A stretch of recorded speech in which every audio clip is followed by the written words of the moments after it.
여러분, 복음이 무엇입니까? 복음은 우리가 잘 아는 대로 기쁜 소식입니다.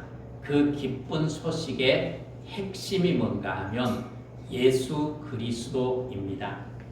예수님이 이 땅에 오심으로 말미암아 우리가 죄에서 자유함을 얻게 되고 구원의 은혜를 입기 때문에 예수님이 우리의 기쁜 소식이 되는 것입니다. 그래서 구약 성경에는 이 기쁜 소식을 위하여서 예수님이 이 땅에 오셔서 우리의 죄의 문제를 해결하고 하나님의 나라가 시작될 것이다. 그래서 오실 예수님을 소개하고 있던데, 구약 성경에 구체적으로 보면 창세기 3장 15절에 여인의 후손으로 예수님이 오실 것을 예언하시면서 그 예언이 성경마다 나타나게 되고, 그리고 결국 말라기서, 구약 성경 마지막 성경인 말라기 4장 2절에 보면 예수님이 오셔서 너희에게 의로운 해가 떠올라서 너희를 치료할 것이다.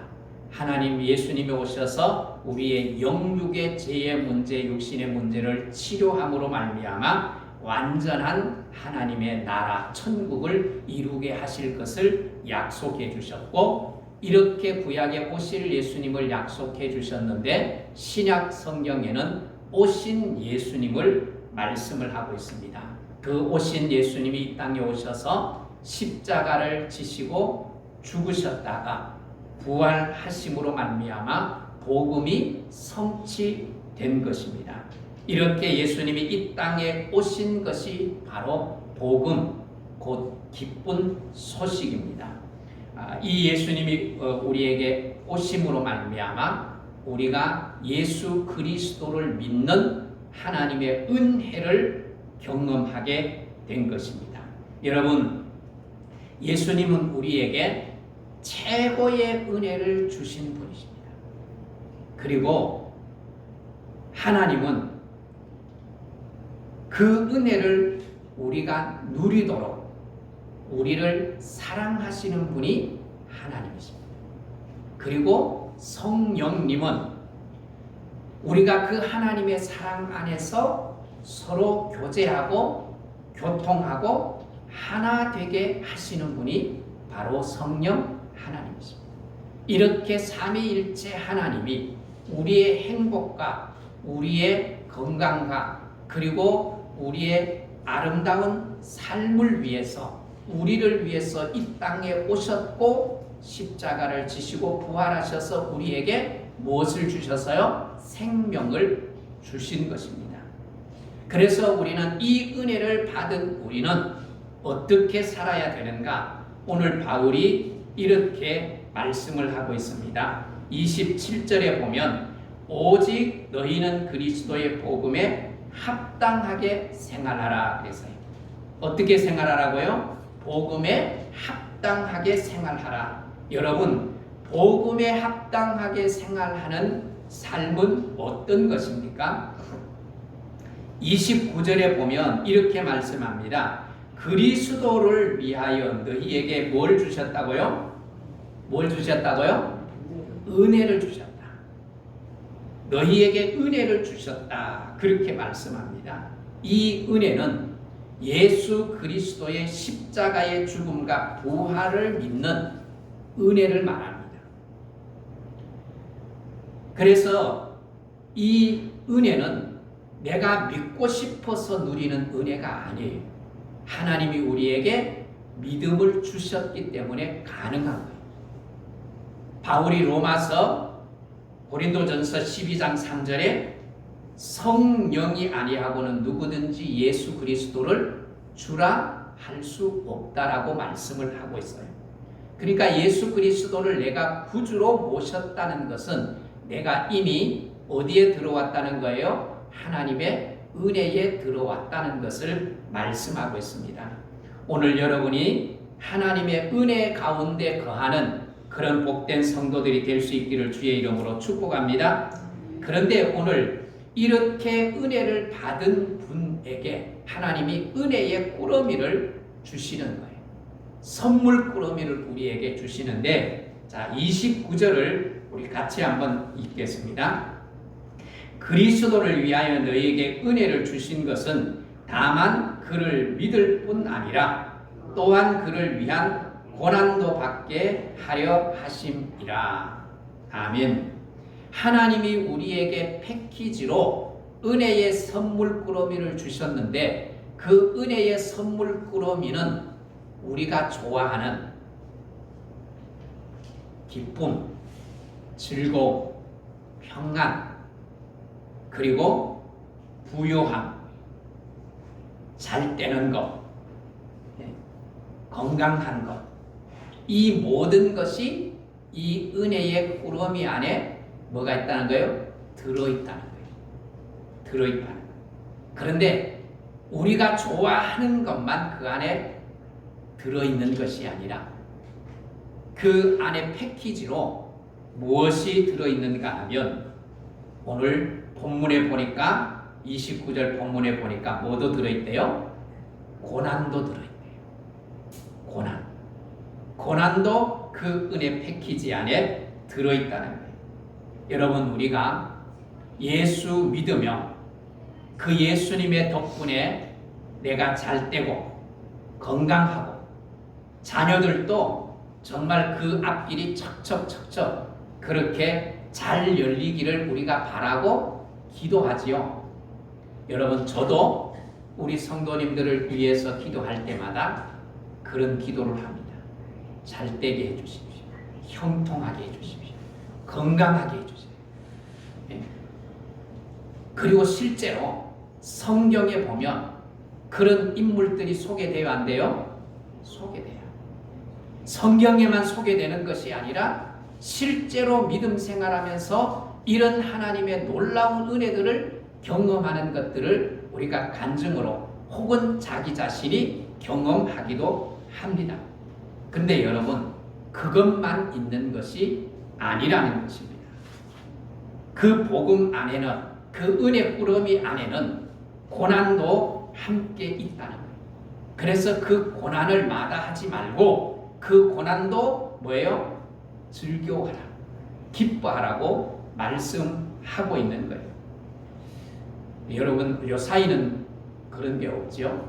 저희 어릴 때는 롯데 제과에서 나오는 종합 선물 세트가 있어요. 그게 명절이나 어떤 뭐 생일 때 어른들로부터 그 종합 선물 하나 받으면 막 끝나요. 얼마나 좋은지 몰라요. 그 안에는 과자 종류가, 별의별 과자 종류가 다 있잖아요.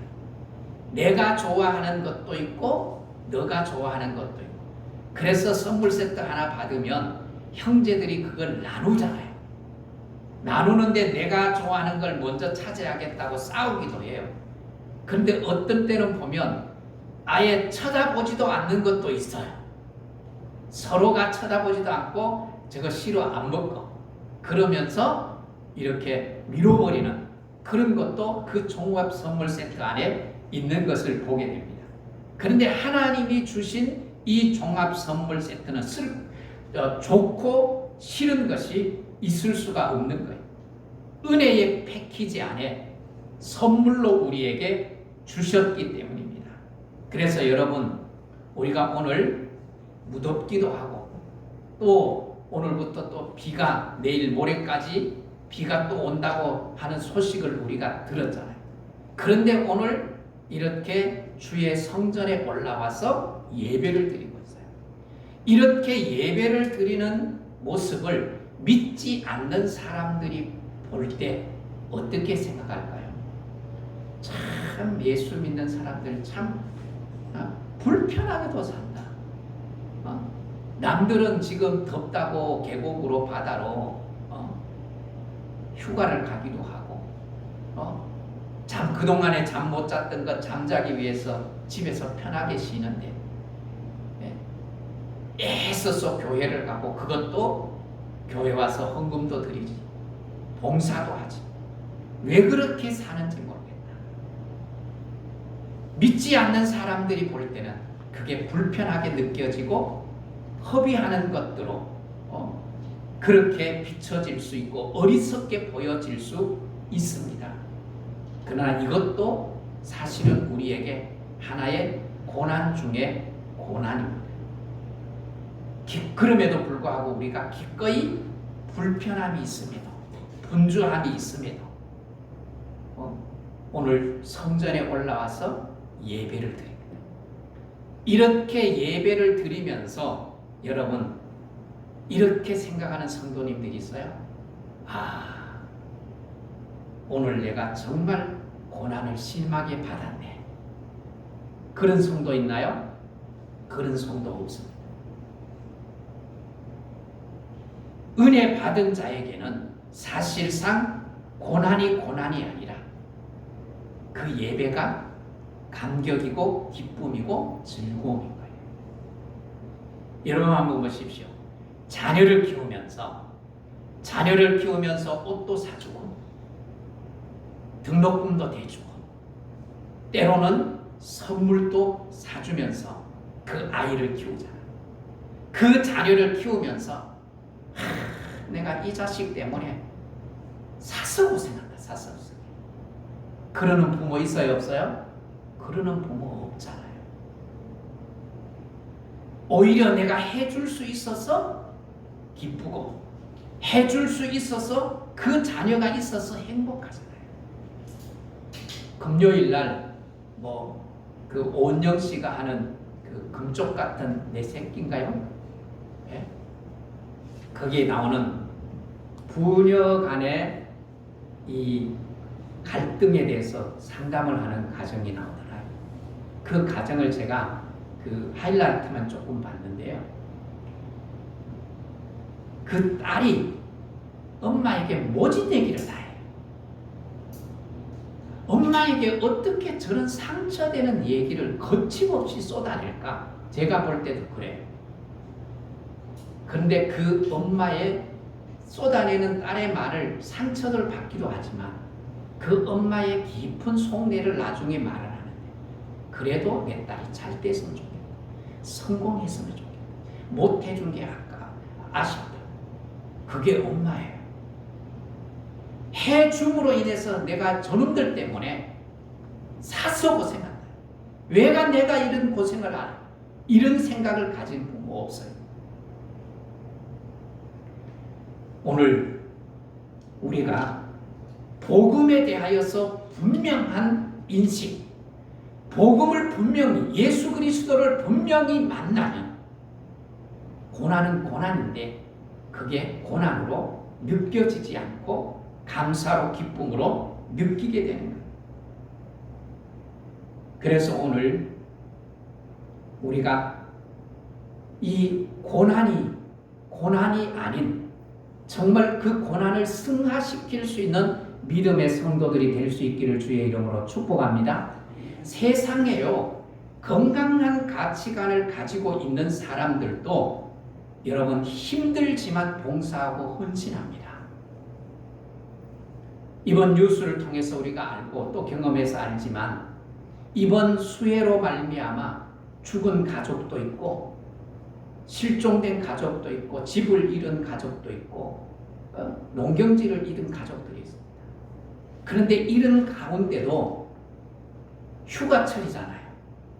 근데 뉴스를 보니까 어떤 분들은 휴가를 취소하고 그 현장, 고난의 현장에 뛰어들어서 자기 돈 쓰면서 헌신하고 봉사하는 거예요. 내가 휴가 가는 것보다 그게 더 가치 있고 그게 오히려 힘들지만 즐거운 일인 거예요. 기쁜 일인 거예요. 세상에 예수를 안 믿어도 이런 가치관, 건강한 가치관이 있는데 우리가 예수 믿으면서 정말 모든 것이 예수 안에 잘 되는 것만 바란다면 사실은 복음이 그런 게 아니거든. 그래서 절망하고 낙심할 수 있는 거예요. 그래서 하나님이 이 은혜 속에 패키지로 고난을 담아주신 거예요. 여러분, 고난을 우리가 조금 더 확대를 하면 예수 믿는 것 때문에 불편할 수 있어요. 그러나 내가 좀 참자. 내가 좀 더 기다려주자.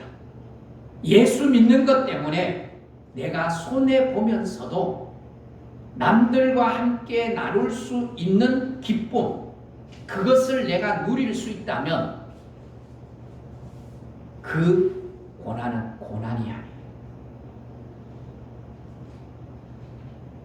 오늘 일반적으로 우리가 고난 그러면 주기철 목사님처럼 손장훈 목사님처럼 감옥에 갇히고 매를 맞고 그리고 순교를 해야 고난인 것처럼 그렇게 생각할 수 있습니다. 근데 사실 주기철 목사님이나 손장훈 목사님 여러분 영화도 보셨을 테지만 그 고난을 고통스러움을 알지만 그걸 기쁨으로 감당해낸 거예요. 앞서간 신앙의 선배들이 다 그런 삶을 살았던 거예요. 성경에 나오는 베드로 사도, 바울 사도 역시 매를 맞고 감옥에 갇혔지만 그 감옥 안에서도 뭐예요? 기도하고 찬송하는 거예요. 그래서 이것을 예수님은 뭐라고 말씀합니까? 의를 위하여 핍박을 받는 자는 복이 있다고 말씀하면서 나 때문에 욕을 먹고 나 때문에 핍박을 당하는 일이 생기면 기뻐하고 뭐하라? 즐거워하라. 그렇게 말씀하신 거예요.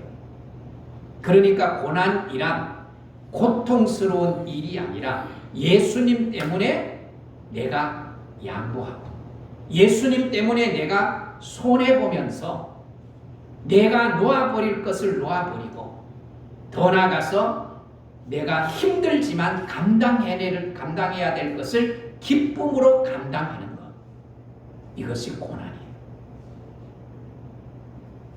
그래서 고난의 의미, 현대적 의미에서 고난과 함께 고난받기를 원한다. 그것이 바울의 고백이에요. 그래서 오늘 30절에 보십시오. 너희에게도 그와 같은 싸움이 있으니 그랬어요.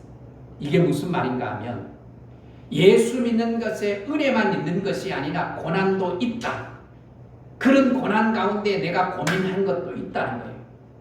그런데 너희에게도 나처럼 예수 믿는데 좋은 것, 잘되고 형통하고 행복하고 기쁘고 즐거움만 있는 게 아니라 그 안에 고난도 있다. 그렇게 말씀을 하시는 거예요. 여러분, 정말 건강한 신앙이란 게 무엇입니까? 건강한 신앙은 힘든 것을 겪는데 그 힘듦을 힘듦으로 받아들이지 않고 기쁨으로 그것을 감내하면서 이겨내고 기쁨으로 감당해내는 것, 그것이 건강하고 성숙한 신앙인의 모습입니다. 여러분, 우리가 은혜 받기 위해서 기쁨도 우리가 기쁨도 누려야 되지만 고난도 기쁨으로 가져올 수 있어요.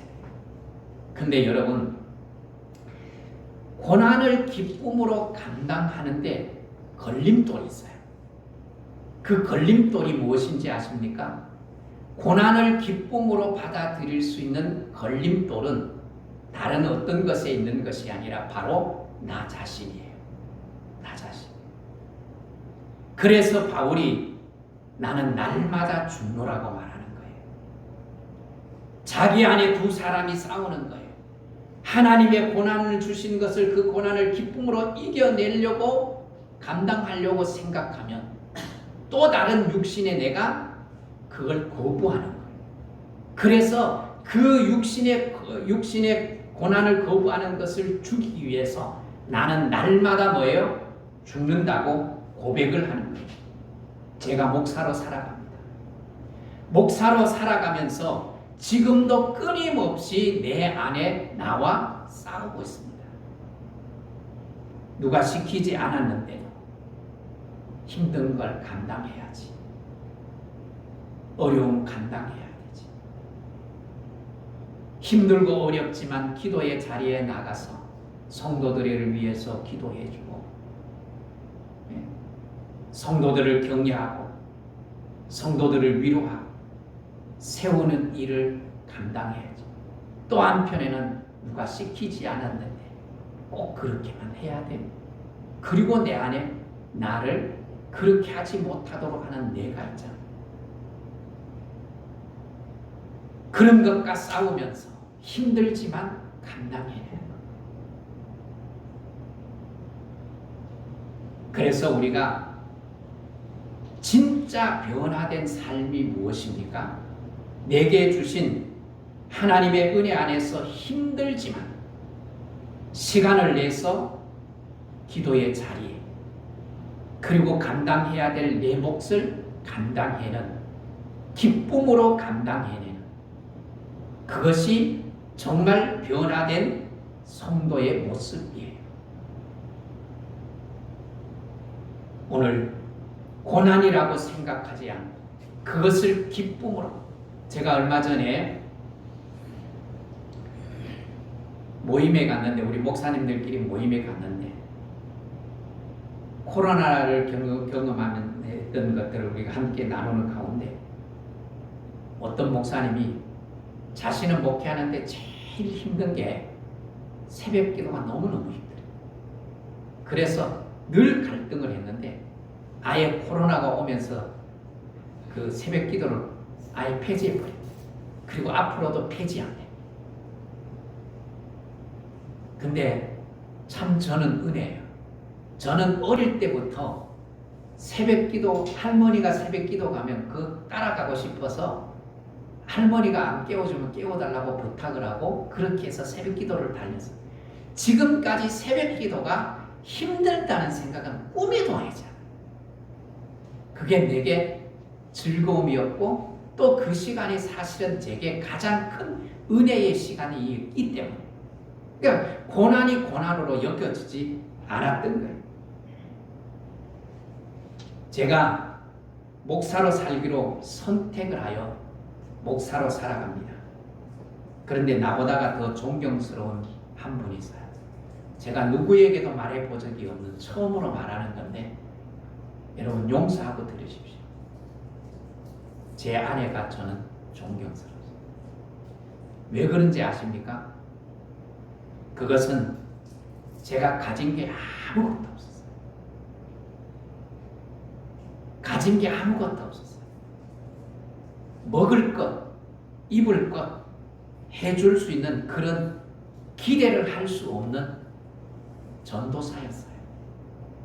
그런 저에게 시집을 와서 오늘까지 살아준 거예요. 단칸방에서. 제가 지금도 이 설교를 하면서 장모님한테 미안한 생각이 들고 마음이 아려요.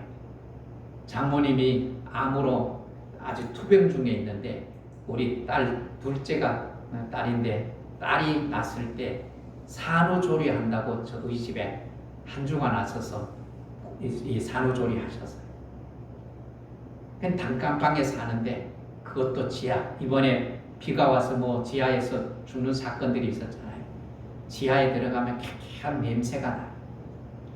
그리고 하루 종일 햇볕 한 점 들어오지 않는 지하였어요. 그 옛날에 왜 그렇게 바퀴벌레가 많아요? 외출 한번 했다가 집만 열면 막 방 안에서 불 켜면 바퀴벌레 확 그 숨느라고. 그러면 우리는 파리채 같은 거 들고 잡으려고 쫓아다녀요. 어떨 때는 그 바퀴벌레 약 연기 나는 것 있잖아요. 그거 틀어놓고 나면 불났다고 신고할 정도. 그런 곳에 장모님이 아셔서 딸 산후조리 해주신다고 하고 가서 한 주간 하고 가셔서 저는 몰랐어요.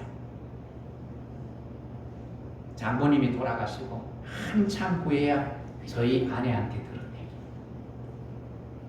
우리 집에 왔다가 가서 장모님이 자기 아들들에게 야야, 아이들 자녀들 보고 야야, 그 경상도는 그래요.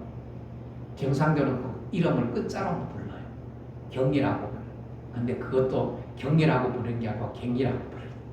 야야야 경리가 그런 곳에 살더라. 우리 장모님은 그런 지하방을 본 적이 없어요. 왜? 시골에 살았기 때문에. 그런데 그런 지하방, 사람이 살 곳이 아닐 것 같은 그곳에 살고 있는 딸. 여러분, 보통 건강한 부모면 어떻게? 내 딸이 시집 가서 편안하게 고생하지 아니고 호강하고 살기를 원하는 게 보통 엄마의 모습 아니에요.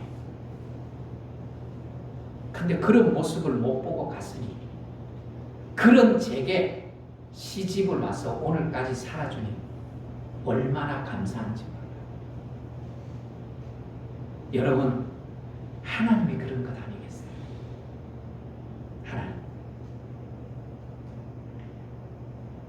하나님 은혜를 입은 우리가 하나님께서 주시는 고난을 고난으로 이기지 않고 그걸 기쁨으로 받고 그것을 기쁨으로 감당해낼 때 하나님이 얼마나 기뻐하실까요?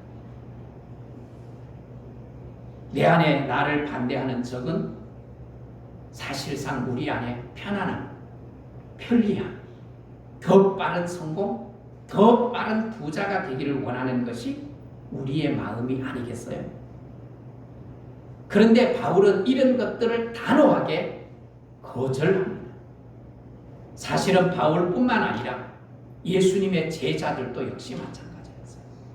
예수님을 스승으로 모셨던 제자들은 처음에는 그렇지 않았어요. 처음에 그들의 꿈은 뭐예요? 예수님이 높은 자리에 올라가면 나도 덩달아서 뭐예요? 고생하지 않고 떵떵거리며 세상을 사는 것이 꿈이었어요. 그리고 야고보의 형제의 어머니는 뭐예요? 예수님을 보면서 예수님 높은 자리에 올라가시거든 내 아들 둘 하나를 오른쪽에 하나를 왼쪽에 하나님 자리 주십시오. 그러면서 로비까지 했어요. 그래서 제자들에게 예수님이 내가 십자가에 죽을 것을 말하니까 뭐라고 말합니까? 그럴 수 없습니다. 예수님 절대로 그럴 수 없습니다. 그리고 예수님이 로마 군병들에게 잡혀가니까 지금까지 바랐던 뜻이 이루어질 가능성이 사라져버린 거예요. 그래서 뭐예요? 다 도망가버려요. 다 도망가요. 그런데 살아계실 때 기쁨이 있던 복음이었던 예수님을 진정으로 만나지 못했을 때는 다 도망갔는데 죽고 나서 그 예수님이 누구를 위해서 죽으시고 누구를 위해서 부활하신지 그 복음을 깨닫고 나니까 예수님을 위하여서 뭐합니까? 십자가에 거꾸로라도 순교를 하는 거예요. 그걸 기쁨으로 감당해내는 거예요. 오늘 여러분, 내가 하나님 앞에 기대하는 것이 무엇인가? 이 기대하는 것을 분명히 정리하는 것은 매우 중요합니다. 우리가 신앙생활 하면서 정말 원하는 것이 무엇인지 여러분 그것을 정리했으면 좋겠어요. 복음의 이 왜곡 현상이 왜 일어납니까? 일제강점기 때 6.25 이후에 우리가 가난한 시절에 성도들의 생각이 뭐예요? 예수 믿고 천당 가야지. 이것이 성도들의 마음을 지배했어요. 그런데 우리가 잘 먹고 잘 살면서부터 복음이 왜곡된 거예요. 그래서 뭐예요? 잘 때는 것, 고난 없이 잘 되고 뭐든지 형통하고 자녀들의 길도 그냥 풀리고 그리고 더 나아가서 무병장수하는 것, 거기에만 초점이 맞춰지게 돼요. 그래서 조금만 고난이 오면 하나님을 원망하기도 하고 때로는 하나님을 떠나버리기도 하고 여러분 기억하십시오. 복음 안에는 잘 되는 것만 있는 게 아니라 고난도 함께 있다는 것입니다. 오늘 우리 그리스도인들은 기쁨의 즐거움의 관점이 세상 사람들과는 무언가 달라야 되지 않겠어요? 세상 사람들과 똑같은 관점을 가지고 있다면 믿는 사람과 믿지 않는 사람의 무엇이 구분되겠어요? 그런데 잘 되는 것도 기쁨이고 즐거움이지만 고난도 기쁘게 받을 수 있는 그런 모습을 볼 때 세상이 우리를 보는 눈이 달라지게 되지 않을까요? 여러분, 예수님이 오시기 이전을 기원전 BC라고 말합니다. 예수님이 오신 이후를 기원후라고 말하면서 AD라고 말하지요. 아노 도미네. 그 뜻이 뭡니까? 예수님의 해라는 뜻이에요. 예수님의 해. 여러분, 우리가 예수 그리스도를 만났다면 예수 그리스도를 만난 이전과 예수 그리스도를 만난 이후가 달라야 되지 않겠어요? 이제는 우리는 예수 그리스도로 뭐로 살아가야 되는가 하면 해로 살아가야 돼요. 저기 보십시오. 온 세상을 비추는 돕는 해. 예수님이 해로 오신 거예요. 우리도 예수님처럼 세상을 비추는 해로 살아가려면 거기에는 고난도 있어요. 그런데 그 고난을 기쁨으로 감당해냅니다. 바울이 데살로니가전서 5장 16절 17절 우리가 잘 알잖아요. 항상 기뻐하라, 쉬지 말고 기도하라, 범사에 감사하라. 여러분, 우리가 살아가는 삶에 어떻게 항상 기쁘고 범사에 감사할 일만 있겠어요? 그리고 바울이 이 성경을 쓸 때에 세상에는 정말 기쁘고 감사할 일들만 가득해서 이 성경을 쓴 게 아닙니다. 그때도 질병이 있었고 자연재해가 있었습니다. 여러분, 지금 우리가 코로나를 3년 가까이 이렇게 지나고 있잖아요. 이 코로나를 기쁨으로 받을 수 있어요? 감사함으로 받을 수 있어요? 고민되지 않나요? 근데 여러분, 성경에는 그런 재난과 질병, 전염병이 일어날 것이 있음에도 불구하고, 그럼에도 불구하고 뭐라고 하는 거예요? 기뻐하고 감사하는 거예요. 그래서 여러분, 은혜 받은 자로 하나님 안에 살아가면 그 고난을 기쁨으로, 감사함으로 해석하고 받아들이는 은혜가 있게 되는 거예요. 오늘 사랑하는 성도 여러분, 이 은혜 꾸러미 안에 좋은 것만 있는 것이 아니라 고난도 있어요. 사실은 성경은 고난을 좋은 것으로 해석하고, 고난 속에 하나님의 은혜를 경험하고, 고난 속에 하나님의 기적을 경험하고, 고난 속에 하나님의 살아계심을 경험하면서 세상을 힘있게, 당당하게, 능력있게 살아가게 됩니다.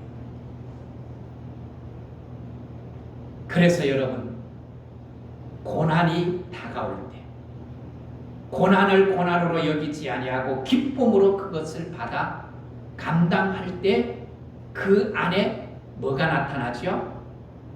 새로운, 내가 이제까지 깨닫지 못했고 경험하지 못했던 새로운 감격, 새로운 은혜를 경험하면서 내가 이렇게 영적으로 성장했구나, 내가 이렇게 영적으로 높은 자리에 올라갔구나.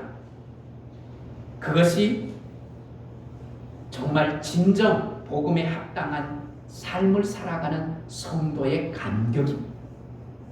이 감격을 누리며 살아가는 그런 복된 성도들이 될 수 있기를 주의 이름으로 축복합니다. 축복합니다.